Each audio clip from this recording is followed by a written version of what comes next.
Radio Martí. El mundo de la información para toda Cuba, las 24 horas del día. Radio Martí. Por los 1180 AM. Por nuestras frecuencias de onda corta.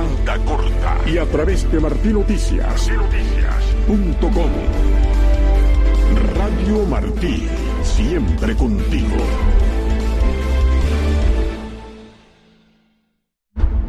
El 8 de diciembre de 1948, 2 días antes de la presentación formal de la Declaración Universal de los Derechos Humanos, el doctor Guy Pérez Cisneros, quien fuera secretario general de la delegación cubana ante la Conferencia para la Creación de las Naciones Unidas, resalta en su discurso cómo el apóstol de Cuba, José Martí, hubiese aceptado los artículos de este documento universal. Los miembros de la delegación cubana se sienten hondamente conmovidos cuando, al recorrer los artículos de la importante declaración que vamos a aprobar dentro de unos minutos, pueden reconocer que todos sus pasajes podrían haber sido aceptados por aquel generoso espíritu que fue el apóstol de nuestra independencia, José Martí, el héroe que al hacer de su patria una nación, le fijó para siempre esta generosa norma, con todos y para el bien de todos. El acta de la Declaración Universal de los Derechos Humanos fue aprobada en el seno de las Naciones Unidas el 10 de diciembre de 1948. Y la República de Cuba fue gestora, firmante y fundadora de este documento.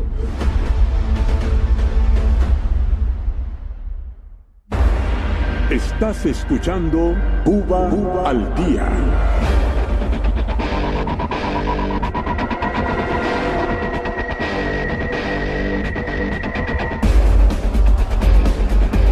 Bueno, regresando ya a nuestro espacio Cuba al Día, aquí en Radio Martí, ya este martes 12 de marzo. Les habla Tomás Cardoso, pues en la grata compañía, el agradecimiento a la audiencia que tan generosamente pues nos sintoniza en nuestro espacio a lo largo y ancho del territorio nacional. También el agradecimiento a nuestro equipo. Un gusto contar hoy con Danilo Fuentes Cortés, acá en el control técnico de la cabina, y como siempre, Patricia Martínez en la producción.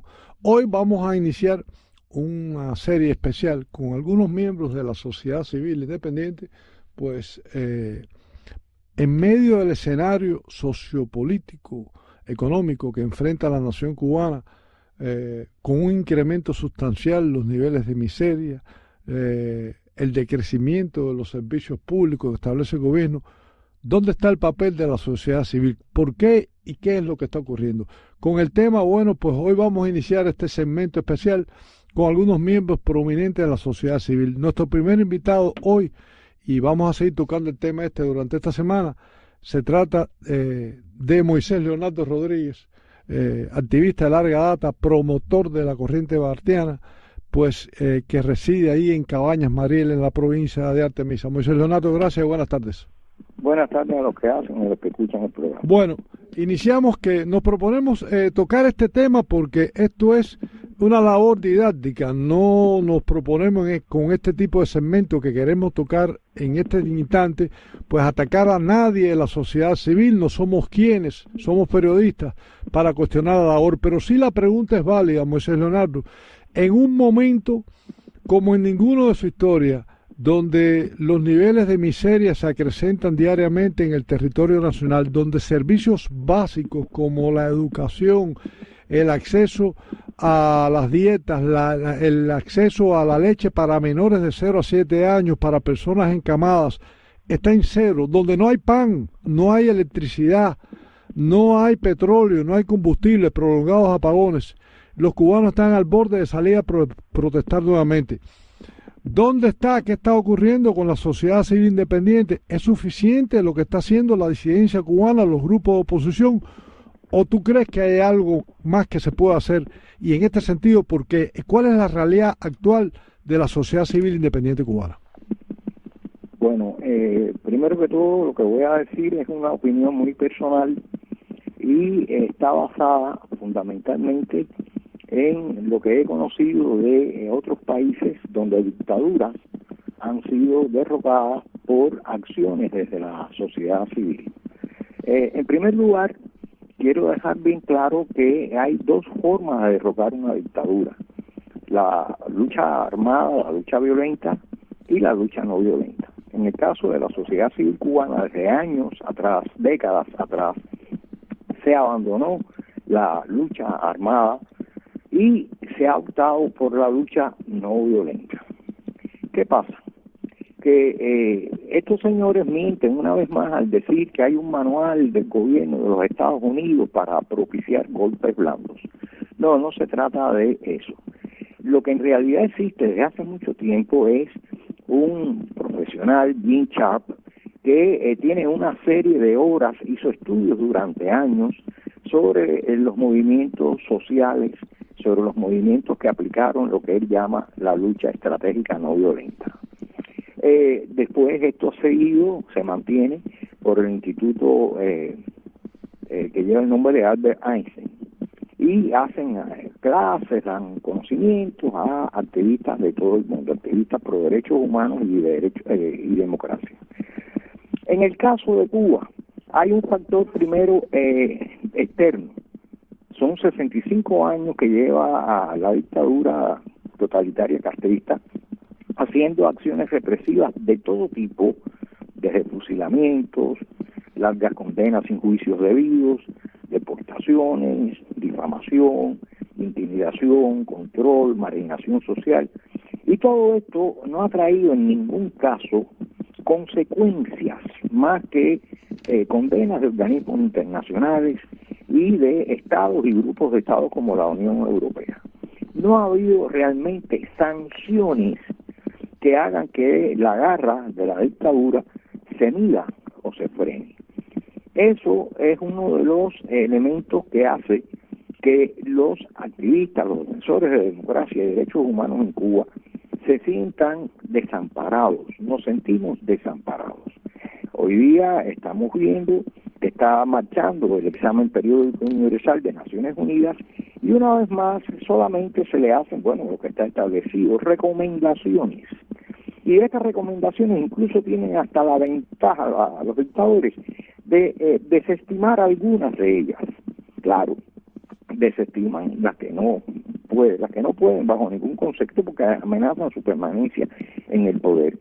El resto, bueno, pues las incumplen, como se vio del examen periódico universal anterior a este, y solo formalmente hacen algunos movimientos para hacer creer a tontos y a desleales que están cumpliendo con las demandas del examen periódico universal. Con la Unión Europea no es el caso del programa para ello, pero se sabe que ese acuerdo que tienen, que no acaban de abolirlo, no es sancionador en ningún caso. Es un acuerdo de cooperación sencillamente, y menciona que se deben respetar los derechos humanos. Ya los derechos humanos no pueden ser más violados por la dictadura, y sin embargo todavía hay quienes dudan de que hay que pasar de ese acuerdo a sanciones. Entonces nos sentimos desamparados desde lo que puede ser en el exterior nuestros aliados. No estoy hablando de todos los estados, no estoy hablando de todos los senadores, congresistas, parlamentarios, no, hay quienes nos apoyan a capa y espada, pero las grandes mayorías que pudieran decidir no acaban de tomar partido. En este caso, Moisés, antes de pasar con las otras aristas, para terminar en la cosa del exterior, ¿por qué ocurre esto? ¿Esto tiene un viso, un matiz ideológico? Hay un problema, y es que se llama el Camino de Yenán, que fue Eulogio Rabines, desde que escribió su obra sobre el comunismo, La Gran Estafa. Él explicó ese camino. Ellos gastan millones de recursos y gente que tienen en función de sobornar, de confundir, de chantajear a políticos de todas partes del mundo, figuras de todo tipo, y por eso es que algunos no se lanzan a hacer la condena pertinente. Algunos los compran, a otros le averiguan cositas sucias y los amenazan, o les insinúan, les hacen saber, oye, quizás no se lo digan directamente, pero sienten temor. Y entonces, en definitiva, como no hay nadie santo, pues eso es en parte lo que explica que no se acaban de tomar posturas, aparte de cabezas calientes que andan por ahí, izquierdistas de estos, que todavía están creyendo cuentos o que les conviene creer cuentos. En este sentido, La Habana usa, Moisés, hasta posibles inversores en negocios en Cuba que yuxtapone su posición política para que cabildeen en sus respectivos países en favor de la dictadura. Claro. Entonces, por otro lado, bueno, sabemos que en el mundo actual se mueve más, bueno, como toda persona, los intereses priman, y entonces las cuestiones éticas no son puestas en el lugar que tienen que estar. Roberto Valdés escribió una última columna esta semana donde se refiere a eso y está muy acertado. Lo ético no es lo que prioriza casi nadie, y entonces eso nos lleva a la situación. Por otro lado, bueno, nuestros amigos, nuestros aliados, los Estados Unidos, que tanto han hecho, que dieron pie a este Radio Martí, que ha sido uno de los instrumentos más útiles que ha habido en la lucha por la democracia y los derechos humanos en Cuba, porque ha traído información, que no es una consigna, información es poder, que ayudó a que viéramos realidades cuando aquí teníamos la cortina del Castro 1. Y eso fue despertando, y indudablemente que ya hoy día el cubano, y además gracias a las redes últimamente, pues conocemos que hay una realidad, que cuando se acabe esto no va a venir la hecatombe, que cuando se acabe esto se va a acabar la hecatombe. Y eso, Radio Martí ha jugado un papel primordial que no puedo dejar de mencionarlo. Por otro lado, bueno, tenemos que estuvo ese apoyo, lamentablemente, con la cosa esta de pie seco, pie mojado, la ley de ajuste y ahora el parol, que indudablemente, con la mejor intención, pero de buenas intenciones está empedrado el camino del infierno, ha sido una válvula de escape que incluso el tirano Castro, el 1 utilizó en el 94 para hacer lo que hizo, en el 80 también, en el 94. Es decir, que eso, muy buena intención, pero ha tenido un efecto negativo sobre lo que estamos tratando, sobre la sociedad civil. Y también tenemos que nuestro activismo, desde que se inició, fundamentalmente, no todos, se centraron en la cosa de la denuncia a los organismos internacionales, a la opinión pública, pero vemos que acciones no planeadas y aisladas son las que han predominado. No ha habido nada que sea planeado y coordinado de forma masiva. Muy pocas hemos visto de este tipo. Y entonces vemos que ha habido, y se insiste, en la unidad. Pero la unidad que se ha insistido generalmente ha sido una unidad en estructuras. Y indudablemente que la dictadura nunca va a permitir que se cree una estructura a nivel nacional, ni local siquiera, que sea contraria a sus intereses, que esté pidiéndoles la cabeza. Entonces, siempre hemos insistido que, como enseñó Martin Luther King, la unidad debe buscarse en objetivos, en estrategias y hacer coordinaciones entre los actores de la sociedad civil. ¿Qué pasa?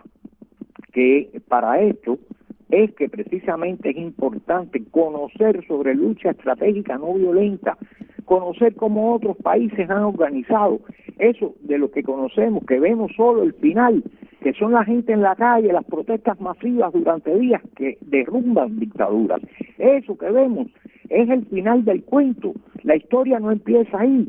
Hay previamente individuos y grupos aislados que han hecho eso, que han visto que tienen objetivos que son compartidos, que se han puesto a pensar qué estrategia se puede seguir en las condiciones más adversas que pueda haber, como fue el caso de la misma Checoslovaquia, la misma Rumanía, y entonces tener una coordinación entre los diversos, ¿buscando qué?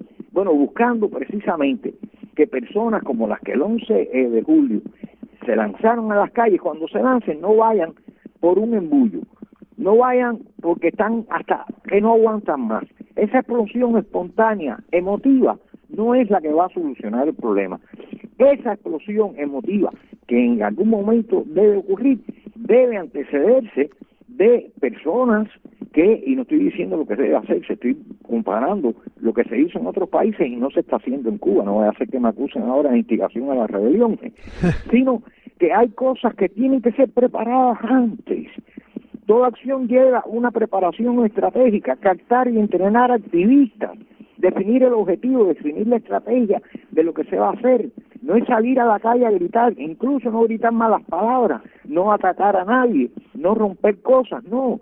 La coordinación previa lo que tiene que garantizar es que cómo se puede hacer un relevo de los que están en la calle, cómo llevarles agua, cómo llevarles alimentos, cómo socorrer si hay una urgencia médica. Todo eso tiene que estar previamente hecho. ¿Quiénes van a obstaculizar que lleguen las fuerzas represivas a los lugares de las protestas? Esas cosas se hacen antes. No es en las redes estamos viendo a la calle, no es salir a la calle, es salir, pero no salir para no abandonarla. Pero para usted permanecer en cualquier lugar en una protesta, usted tiene que tener esos grupos de apoyo. Bueno, entonces, te voy a poner un ejemplo. La mayoría de los condenados del 11J, que pasan de 1000, nunca sabremos con exactitud la profundidad de lo que pasó el 11 de julio del 21 en el país, pero fue masivo en todos los pueblos.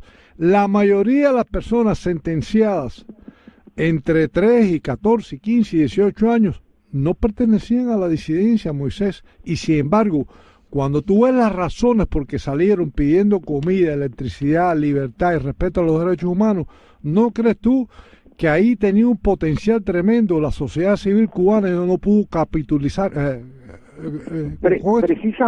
Precisamente, ahí ese es el trabajo que se tiene que hacer. ¿Qué se persigue con las protestas? Se persigue salir de la crisis, salir de los que nos mantienen sumidos en el terror y la miseria, pero precisamente hay que presentar alternativas. Mira, queremos esto y vamos a esto. Y el tema no es, Moisés, Moisés, el tema no es, según lo que tú estás planteando, que alguien salga a la calle para inmolarse. Ese no es el asunto. No. El problema es ese. La situación va a seguir empeorando. Pero entonces si usted sale a gritar por agua, esto, lo otro, le ponen el agua y ya se acabó. Pero además quedas marcado y es el que van a coger preso cuando les convenga. No, ese ciclo vicioso no. Es lo que decía Martin Luther King. Los negros hacían cada uno una cosa por su cuenta y siempre fracasaban, y eso los convencía de que era imposible cambiar el estado de cosas. Y entonces fue cuando dijo y llamó la atención sobre esto, de unidad de objetivo, unidad de estrategia y coordinación. Y coordinación es eso, precisamente coordinar. ¿Qué vamos a hacer? ¿Cómo lo vamos a hacer? ¿Quiénes nos apoyan? ¿Quién nos trae el agua? ¿Quién trae la comida? ¿Quién trae recursos médicos si hicieran falta? ¿Cómo trasladar una persona infartada? Una persona que le dieron golpe y le fracturaron, cómo trasladarlo, cómo proteger a los que vienen cómo conversar con los represivos, que eso es importante, mirar a los ojos fijos, no ofenderlo, porque si usted lo ofende le está dando pie para que él entonces desencadene su rabia, darle argumentos, no malas palabras, no hay que gritar de Ajanel no sé qué, no, eso no resuelve el problema, argumentos aplastantes, argumentos convincentes, y todo eso lleva lo que no hemos hecho hasta el momento todos. Ha habido uso de esta estrategia no violenta, porque cuando San Isidro, que ocuparon, se vieron libros que tenían estos muchachos que aplicaron técnicas de lucha estratégica no violenta, a las 198 utilizaron plantones, protestas frente a instituciones, utilizaron. Sabemos que antes el Partido Pro Derechos Humanos de Cuba lo hacía, cuando fueron al juicio de Mario Viera, fueron en grupo, impidieron, todo eso se hacía, se ha hecho, pero de forma aislada. No ha habido una concientización de toda la sociedad, de todos los actores, de que tenemos que trabajar en esa dirección. Y solo ese camino puede lograr que se encaminen los descontentos populares hacia donde tienen que dirigirse. Y otra cosa, Moisés, la falta de estrategia a la consecutividad del hecho, porque por ejemplo tú mencionabas a San Isidro, nada tan importante como logrado por San Isidro, pero ¿dónde está Luis Manuel Otero Alcántara? En prisión, en Guadalajara. ¿Y dónde está el resto de la mayoría del grupo? Exiliado. No había una estrategia para que si caía alguien preso, otros siguieran. Eso es otro punto importante. Ese es otro problema, que también tenemos que tener en cuenta que este trabajo se hace en silencio. Hay cosas que para lograrlas han de andar ocultas. En silencio han tenido que ser. Y esto no es un lema del Ministerio del Interior, eso lo dijo nuestro José Martí. Y nos está advirtiendo. Hay cosas que para lograrlas han de andar en silencio. En silencio han de andar ocultas, en silencio ha tenido que ser. Y también nos dijo Martí, sin fin fijo no hay plan fijo. Sin fin fijo no hay plan fijo. Sin plan fijo es muy dudoso el éxito de una revolución. Y esto se trata así de una revolución, de cambiar las cosas, de cambiar el poder, y por lo tanto se necesita de preparación, un plan, no es lanzarse a la calle porque estoy desesperado, porque el desespero nunca conduce a cosas buenas. El desespero lo hacen las personas cuando se lanzan de un quinto piso porque la candela los está. Ahí sí, pero aquí hay la posibilidad de creer en las cosas pequeñas, de creer en que yo sí tengo poder, yo soy el que tengo el poder mayor, yo soy gente de pueblo y yo decido. Si no puedo decidir haciendo propuestas, si no puedo decidir con mi voto, bueno, pues yo decido con mi participación, pero mi participación no a lo loco, mi participación pensada. La guerra nos la hacen a pensamiento, ganemos a pensamiento, como dijo Martí. Bueno, y esta situación, de todas maneras, a mí me parece que es muy válido lo que tú estás planteando, que eres un veterano de la disidencia, porque lo que sí está claro, que la respuesta del gobierno siempre va a ser la misma, tratar de reprimir y aniquilar cualquier momento con un pensamiento diferente. Sí, ya la dictadura cubana se ha encargado de confirmar las ideas de Jim Sharp. No hay diálogo que valga, no hay negociación que valga. Aquí solo queda un camino, o ellos o nosotros. Ellos nos están matando a nuestros hijos, nos están dejando sin calidad de vida, están abusando. Aquí solo queda que los abusados enfrenten al abusador. No hay otro camino, porque ellos se han encargado con la práctica criterio supremo de la verdad, según su Lenin, de demostrar que no hay negociaciones, que no hay acuerdo, que no hay nada, que no sea la gente reclamando sus derechos. Como dice Ignacio Aramonte al final de su discurso conocido como la Sabatina, cuando venga el estruendo, cuando los hombres conocidos sus derechos se dispongan a reivindicarlos, vendrá el estruendo del cañón a anunciarles que cesó su letal dominación. Ahora, Moisés, muy interesante todo esto. No quería dejar de preguntarte un tema que no tiene mucho que ver con esta profundidad de lo que hemos estado hablando, pero ya hoy es martes 12 de marzo. ¿Ha habido algún mejoramiento con la falta de electricidad en Cabañas? No. Aquí estamos 5x5. Anoche casualmente estuvimos 10 horas con corriente, pero no. 5x5. Y no es solo el problema de la corriente, porque llevamos más de un mes en la parte alta del pueblo sin agua. Sin agua no hay vida. Sin agua no hay vida. Las pipas particulares con agua más sucia todavía que la que sirve el Estado, están a 3,000 pesos. Es decir, la jubilación de mi esposo y la mía la tendríamos que gastar en una pipa de agua que nos da para unos días porque somos 6 personas.